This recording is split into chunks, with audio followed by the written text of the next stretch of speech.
शरीरमा सेतो दाग देखिन थालिसके पछाडि अधिकांश मानिसहरू अब म बेरूप हुने भएँ भनेर चिन्ता लिएर डराउनुहुन्छ। कतिपयले त यो कुष्ठरोग पो हो कि भनेर चिन्ता लिनुहुन्छ। धेरैलाई यो सर्छ कि भन्ने डर हुन्छ र अधिकांशलाई आफ्नो भविष्य, विवाह, सामाजिक सम्बन्धका साथै आत्मविश्वासको बारेमा चिन्ता हुन्छ। तर वास्तवमा यो सेतो दुबी अथवा भिटिलिगो भनेको के हो? के यो सौरा रोग हो? कुनै खानपानले पो हुन्छ कि के यो पूर्ण रूपमा निको हुन्छ? डराउनु पर्छ कि पर्दैन? यस्तै कुराहरू लिएर आजको यस भिडियोमा हामी छलफल गर्नेछौँ।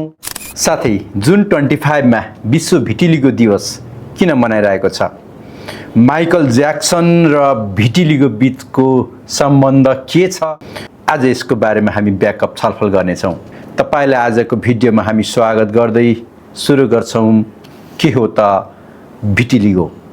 हाम्रो छालामा मेलानोसाइट नाम गरेका विशेष कोषहरू हुन्छन् जसले मेलानिन नाम गरेका केमिकलहरू उत्पादन गर्छन्।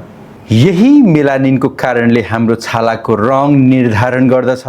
कुनै पनि कारणवश मेलानोसाइट्स नष्ट भएमा सो ठाउँमा रङ निकाल्ने कार्य बन्द हुन जान्छ र स्पष्ट दुध जस्तो सेतो दाग देखिन थाल्छ। त्यसलाई नै भिटिलिगो वा दुबी भन्दछन्। यो किन हुन्छ त? भिटिलिगो किन हुन्छ भन्ने स्पष्ट कारण अहिलेसम्म पनि थाहा भएको छैन।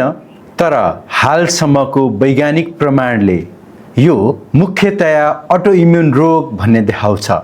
यसको अर्थ शरीरको आफ्नै रोग प्रतिरक्षा प्रणालीले भुलवश मेलानोसाइट्समाथि आक्रमण गर्न थाल्छ। यसका साथै परिवारको अर्को कोही सदस्यलाई दुबी छ भने अर्को सदस्यलाई दुबी हुने सम्भावना अलिक बढी हुन्छ। तर सबै सदस्यलाई दुबी हुनैपर्छ भन्ने हुँदैन। यसको साथै केही अवस्थामा छालामा हुने चोटपटक, घर्षण, घामको कारणले र मानसिक तनावले पनि दुबी देखिन सक्छ भन्ने वैज्ञानिक आधारहरू पुष्टि हुँदै गइरहेका छन्। यो के भिटिलिगो सर्छ त? भिटिलिगो सम्बन्धी सबैभन्दा ठुलो भ्रम नै यो एक व्यक्तिबाट अर्को व्यक्तिमा सर्छ भन्ने भ्रम हो। तसर्थ एउटा कुरा स्पष्ट रूपमा बुझ्नुहोस्, भिटिलिगो सौरा रोग होइन। यो छोएर, बसेर, खाएर, रगतबाट, आमादेखि बच्चाबाट र वैवाहिक सम्बन्धहरूबाट सर्दैन। तसर्थ भिटिलिगो भएका व्यक्तिहरूलाई अलग व्यवहार गर्नु वा हेपेर हेर्नु पूर्ण रूपमा गलत हो। यसका लक्षणहरू के हुन्छन् त? दुबीको मुख्य लक्षण भनेको नै छालामा स्पष्ट किनारा भएको सेतो दुध जस्तो दागहरू हुन्। यो शरीरको जुनसुकै भागमा समेत देखिन सक्छ। शिरदेखि पैतालासम्म, मुख वरिपरिदेखि जननेन्द्रिय क्षेत्र वरिपरि समेत देखिन सक्छ। कहिलेकाहीँ प्रभावित भागको कपाल समेत सेतो हुने गर्दछ। कतिपय बिरामीमा सानो क्षेत्रफलमा मात्र सीमित हुन्छ भने कतिपयमा ठुलो क्षेत्रफलमा समेत फैलिन सक्छ। भिटिलिगो र कुष्ठरोगमा फरक। नेपालमा धेरै मानिसहरू सेतो दाग देखिने बित्तिकै कुष्ठरोग पो हो कि भनेर डराउनुहुन्छ। तर कुष्ठरोग र दुबीमा नितान्त फरक छ। दुबीमा सामान्यतया चिसो, तातो तथा छोएको स्पष्ट थाहा हुन्छ र दाग दुध जस्तो निखार सेतो हुन्छ। के उपचार सम्भव छ? धेरैजना बिरामीको सबैभन्दा ठुलो प्रश्न यहाँ हुन्छ, डाक्टर साहब के दुबी निको हुन्छ त? यसको उत्तर सरल भने छैन। यद्यपि दुबीको फैलावट रोक्न र धेरै बिरामीहरूमा पुनः रङ फर्काउन सकिन्छ। तर उपचारको सफलता रोगको प्रकार, अवधि, स्थान र फैलावटमा निर्भर रहन्छ।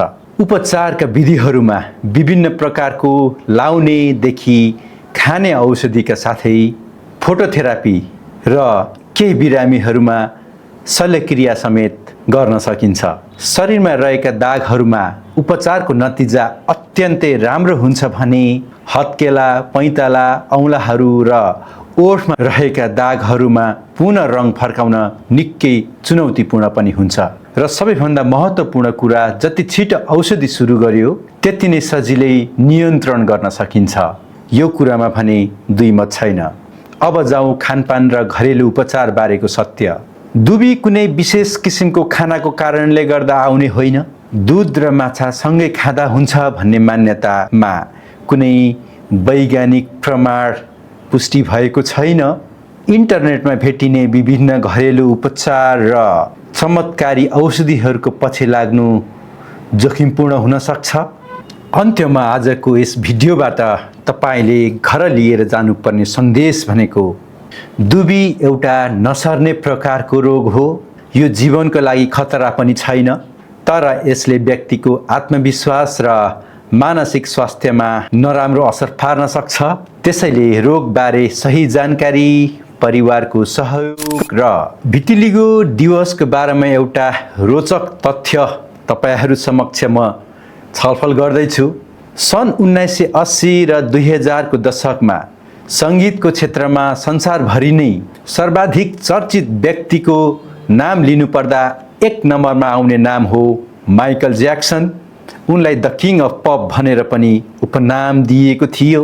अफ्रिकन अमेरिकन समुदायमा जन्मिएका कालो बडाका माइकललाई दुबी भएको थियो। अमेरिकामा समेत त्यस समय दुबीलाई एउटा अभिशापको रूपमा लिइन्थ्यो। यद्यपि सर्वाधिक चर्चित माइकलले आफूलाई भिटिलिगो भएको मात्र सार्वजनिक गरेनन्। यो एउटा सामान्य छालाको रङको मात्र समस्या हो र यसलाई सरल र सहज रूपमा लिने चेतनाको विकास गराए। उहाँको यस अदम्य साहसलाई स्मरण गरेर उहाँको मृत्यु भएको ठिक 2 वर्ष पछाडि सन् 2011 जुन 25बाट अन्तर्राष्ट्रिय दुबी दिवस मनाउन थालिएको थियो।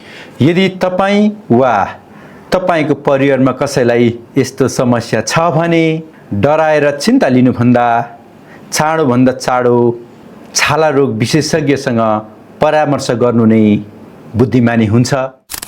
तर एउटा कुरा स्पष्ट रूपमा बुझ्नुहोस्, यो रूपको मात्रै समस्या हो, भित्री रूपमा यसले कुनै असर गर्दैन। यसबारे सत्य तथ्य र वैज्ञानिक जानकारीहरू लिँदा नै फाइदा हुन्छ। यो भिडियो धेरै उपयोगी लाग्यो भने हाम्रो च्यानललाई लाइक, सब्स्क्राइब गर्न नबिर्सिनुहोला। तपाईको दिन शुभ बितोस्। धेरै धेरै धन्यवाद। नमस्ते।